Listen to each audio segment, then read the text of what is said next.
বাংলাদেশ জমিয়তে হিজবুল্লাহ নাঙ্গলকোট উপজেলার উদ্যোগে সাবেক সাংসদ ডাক্তার কামারুজ্জামানের স্মরণে ইশালে ছাওয়াব অনুষ্ঠিত। এম ইউসুফ আলীর প্রতিবেদন। আপনারা দেখছেন IRTV নিউজ বাংলা।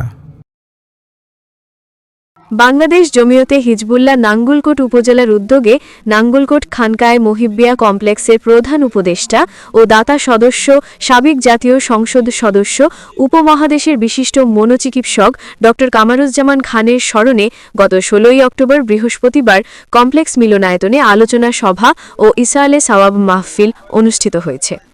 উপজেলা জমিয়তে হিজবুল্লাহর সেক্রেটারি মাওলানা আবু বকর সিদ্দিকের সঞ্চালনায় প্রধান অতিথি হিসেবে বক্তব্য রাখেন মরহুম ডাক্তার কামারুজ্জামান সাহেবের ভাতিজা জামান্স ক্লিনিকের ম্যানেজিং ডাইরেক্টর, বেগম জমিলা বালিকা উচ্চ বিদ্যালয়ের ম্যানেজিং কমিটির সভাপতি মুহাম্মদ বশিরুজ্জামান খান।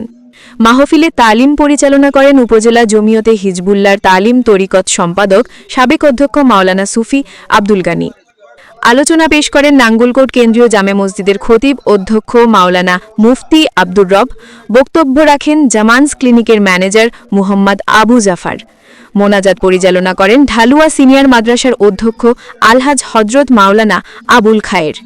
এ সময় উপস্থিত ছিলেন মাওলানা ওবায়দুল্লাহ, মাওলানা আব্দুল মালেক, মাওলানা নজরুল ইসলাম, মাস্টার সারোয়ার আলম, সুফি আব্দুল কাদের, নাঙ্গলকোট প্রেস ক্লাব সদস্য মাওলানা মোহাম্মদ ইউসুফ আলী, আলহাজ সোহরাব হোসেন সহ প্রমুখ।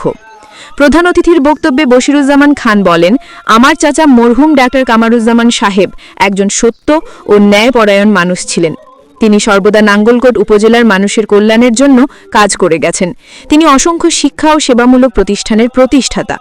আপনারা দোয়া করবেন ওনার জনকল্যাণমূলক সদকায়ে জারিয়ার উসিলায় মহান আল্লাহ রাব্বুল আলামিন যেন ওনাকে জান্নাতুল ফিরদাউসের আলা মাকাম নাসিব করেন। আমার জন্য দোয়া করবেন, আমি যেন ওনার নেই মানুষের সেবায় নিয়োজিত থাকতে পারি।